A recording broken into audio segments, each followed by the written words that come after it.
Hello friends, welcome to Akshata classes. आज मैं आप लोगों के लिए इकोलॉजी एवं इकोसिस्टम से संबंधित हैंड रिटन नोट्स लेकर आई हूँ। तो अपन पढ़ते हैं इकोलॉजी और इकोसिस्टम। सबसे पहले हम इकोलॉजी के बारे में पढ़ेंगे। इकोलॉजी ग्रीक भाषा के ओइकोस और लोगोस से मिलकर बना है, यानी दो शब्दों से बना है, ओइकोस और लोगोस, जो कि ग्रीक भाषा का शब्द है। ओइकोस का अर्थ होता है रहने का स्थान और लोगोस का मतलब हमें पता है स्टडी यानी अध्ययन होता है, यानी रहने के स्थान का अध्ययन करना ही इकोलॉजी कहलाता है। पारिस्थितिकी के पिता किसे कहा जाता है? तो पारिस्थितिकी के पिता जो है वह रीटर को कहा जाता है। पारिस्थितिकी शब्द किसने दिया था? सबसे पहले तो पारिस्थितिकी शब्द जो है अर्नेस्ट हैकल के द्वारा 1869 के अंतर्गत दिया गया। अब बात करें तो भारतीय पारिस्थितिकी का पिता किसे कहा जाता है? तो प्रोफेसर रामदेव मिश्रा को जो है वह भारतीय पारिस्थितिकी का क्या कहा जाता है? पिता कहा जाता है। इस प्रकार हमने इकोलॉजी वर्ड किसने दिया, इकोलॉजी के पिता कौन है, भारत में कौन है और किससे मिलकर बना है, ये पढ़ लिए। नेक्स्ट अपन देखते हैं कि इकोलॉजी अर्थात पारिस्थितिकी कहते किसे हैं।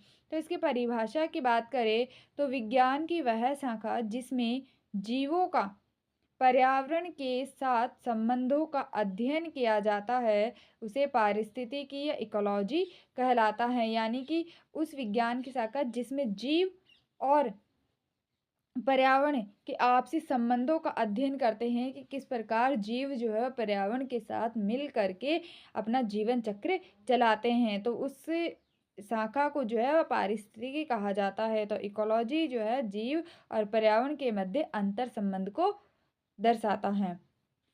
नेक्स्ट अपन पढ़ते हैं। अब देखो, जैसे जीव है, एक जीव सिंगल जीव है। अब और जीव जो है उसका समूह, बहुत सारे जीव मिलकर के एक समूह बनाते हैं और वह समूह क्या कहलाता है? जाति कहलाता है। क्या कहलाता है? जाति, यानी समान जीवों का समूह क्या कहलाता है?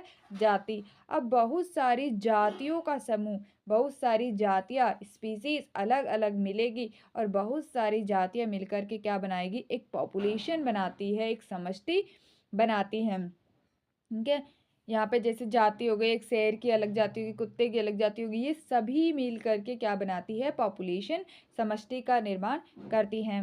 नेक्स्ट है पॉपुलेशन। अब बहुत सारी पॉपुलेशन मिलती है और क्या बनाती है? एक समूह बनाती है। पॉपुलेशन का समूह क्या कहलाता है? कम्युनिटी यानी समुदाय कहलाता है। समुदाय का निर्माण करती है और वह कम्युनिटी, समुदाय मिल करके क्या बनाता है? पारिस्थितिकी तंत्र का निर्माण करता है। अब ये जो पारिस्थितिकी तंत्र है, ये मिलकर के क्या बनाता है? बायोस्फीयर बनाता है। और बायोस्फीयर के अंदर तीन चीजें आती है, वायुमंडल भी आता है, जलमंडल भी आता है और स्थल मंडल भी आता है। तो अब हम नेक्स्ट देखेंगे पारिस्थितिकी तंत्र। तो पारिस्थितिकी तंत्र क्या था? कम्युनिटी का, बहुत सारी, हमने देखा था कि बहुत सारी कम्युनिटी बन मिल करके क्या बना रही है? पारिस्थितिकी तंत्र। तो पारिस्थितिकी के बारे में पढ़ेंगे। पारिस्थितिकी तंत्र शब्द जो दिया था सबसे पहले टेंसले, एजी टेंसले ने दिया था 1935 में।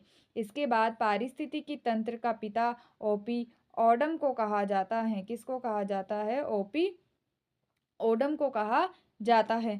परिभाषा की बात करें तो इकोसिस्टम की परिभाषा किसी स्थान पर पाए जाने वाले समस्त सजीव व निर्जीव, सजीव और निर्जीव मिलकर पारिस्थितिकी तंत्र या पारितंत्र का निर्माण करते हैं। तो पारिस्थितिकी तंत्र में क्या क्या आ गए? सजीव भी आ गए और निर्जीव भी आ गए। ठीक है, दोनों मिलकर के क्या करते हैं? एक पारितंत्र का निर्माण करते हैं। ठीक है, नेक्स्ट देखते हैं पारितंत्र के प्रकार। तो पारितंत्र जो है या पारिस्थितिकी तंत्र जो है वह दो प्रकार का होता है। एक प्राकृतिक पारिस्थितिकी तंत्र होता है और दूसरा कृत्रिम पारिस्थितिकी तंत्र होता है। प्राकृतिक पारिस्थितिकी तंत्र क्या होता है? जो कि प्रकृति के द्वारा बनाया गया है, यानी कि जैसे वन, वन के अंदर देखो, वन के अंदर पेड़ पौधे भी आ गए, जानवर भी आ गए, तालाब भी आ गए और सारे जो वनों के अंदर हो गए, ये सारे क्या है? प्राकृतिक पारिस्थिति। महासागर, महासागर भी कैसा है, पारिस्थितिकी प्राकृतिक पारिस्थितिक तंत्र है। महासागर का जल हो गया, उसमें पाई जा रही मछलियाँ, ये सारे मिलकर के एक पारिस्थितिकी तंत्र का निर्माण करते हैं, जिसमें जो महासागर का जल है वो निर्जीव है और उसमें पाई जाने वाली मछलियाँ जो है वह सजीव है। इस प्रकार महासागर भी प्राकृतिक पारिस्थितिकी तंत्र है। पर्वतीय क्षेत्र, पर्वत, पठार, ये सारे कैसे हैं, निर्जीव है, उनमें रहने वाले जीव जंतु पेड़ पौधे सजीव है। तो पर्वतीय क्षेत्र ये सारे कैसे हैं, प्राकृतिक पारिस्थितिकी तंत्र आते हैं।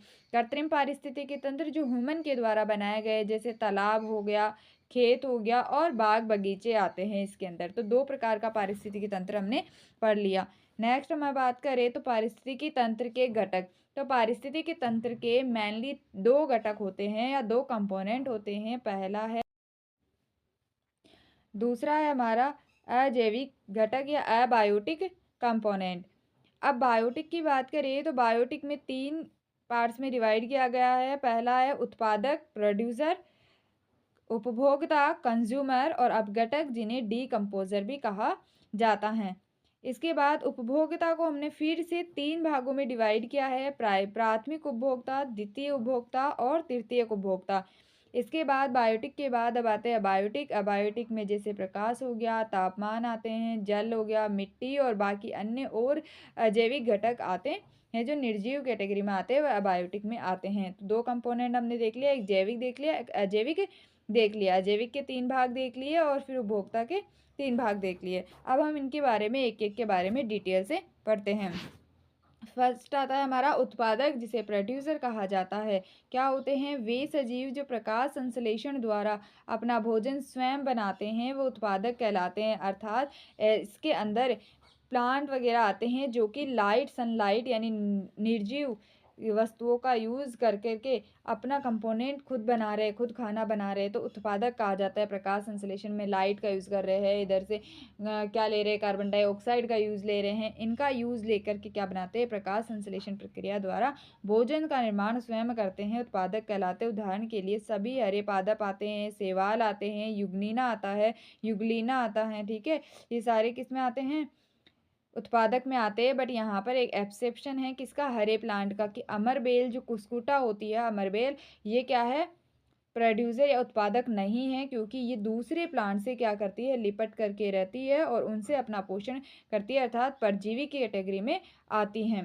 ये किस में नहीं आती, उत्पादक में अपना भोजन स्वयं नहीं बनाती है। बाकी सभी हरे पौधे जो है वह उत्पादक के अंदर आते हैं। नेक्स्ट हम देखते हैं उपभोक्ता क्या होते हैं, वे जीव जो अपना भोजन दूसरे जीवों से प्राप्त करते हैं, उपभोक्ता कहलाते हैं। यानी ऐसे जीव आते हैं जो कि दूसरे जीवों को खा खा करके अपना भोजन या अपना जीवन चक्र चलाते हैं। इन्हें हिट्रोट्रॉप्स कहा जाता है, क्योंकि ये खुद अपना भोजन नहीं बनाते हैं, दूसरे से अपना भोजन प्राप्त करते हैं। और ये 3 प्रकार के होते हैं। पहला प्रकार है प्राथमिक उपभोक्ता, वे जीव जो अपना भोजन केवल उत्पादक से प्राप्त करते हैं। यानी कि ये जीव जो केवल उत्पादक से ही अपना भोजन प्राप्त करेंगे, अन्य किसी भी और जानवर को नहीं खाएंगे। यानी उत्पादक जिनके अंदर हरी प्लांट, युग्लिना और शैवाल आते हैं, सिर्फ उन्हीं को खा करके अपना जीवन चक्र चलाते हैं, इन्हें शाकाहारी कहा जाता है। अर्थात ये सिर्फ प्लांट्स खाते हैं, तो इन्हें क्या कहा जाता है, शाकाहारी भी कहा जाता है प्राथमिक उपभोक्ता को।